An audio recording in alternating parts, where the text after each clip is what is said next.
छत्रपती संभाजीनगर येथील औरंगजेब याची कबर काढून टाकण्याच्या मागणीसाठी बजरंग दल रस्त्यावर, नांदेडच्या जिल्हाधिकारी कार्यालयासमोर बजरंग दलाने केले निदर्शने आणि रास्ता रोको आंदोलन।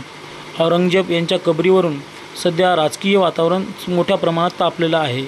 छत्रपती संभाजीनगर येथे असलेली औरंगजेबाची कबर उखडून टाकण्याची मागणी बजरंग दलाने केली आहे। हा संपूर्ण महाराष्ट्रात याच मागणीसाठी बजरंग दलाने आंदोलन केले आहे। या आंदोलनाला नांदेडमध्ये देखील चांगला प्रतिसाद मिळाला आहे। नांदेडच्या जिल्हाधिकारी कार्यालयासमोर बजरंग दलाने निदर्शने करत रास्ता रोको आंदोलन केले आहे। शासनाने औरंगजेबाची कबर तात्काळ उखडून टाकावी, अन्यथा बजरंग दल येत्या काही दिवसात ही कबर उखडून टाकेल, असा इशारा या बजरंग दलाच्या कार्यकर्त्यांनी दिला आहे। त्या आंदोलनात जिल्हाभरातील बजरंग दलाचे कार्यकर्ते मोठ्या संख्येने सहभागी झाले होते। बजरंग दलानं महाराष्ट्रावर अन्याय करणाऱ्या, छत्रपतीबरोबर आयुष्यभर लढाई करणाऱ्या, छत्रपती संभाजी महाराजांची क्रूर हत्या करणाऱ्या, हजारो मंदिरांचा विध्वंस करणाऱ्या, हजारो हिंदूंना जबरदस्ती मुसलमान करणाऱ्या औरंगजेबाची जी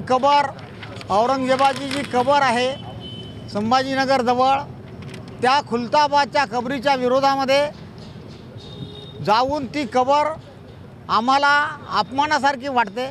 आमच्या गुलामगिरीचं ते प्रतीक आहे। आमच्यावर कुणीतरी राज्य केलं होतं याची आठवण आम्हाला सतत येत राहते।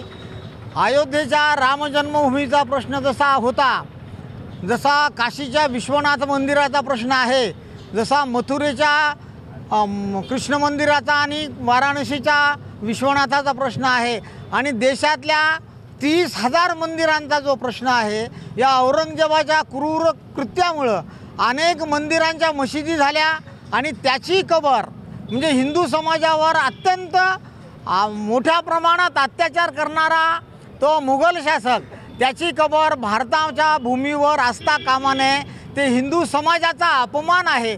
याच्या विरोधामध्ये हिंदू समाजाला जागा करून ती कबर महाराष्ट्राच्या भूमीहून काढण्यासाठी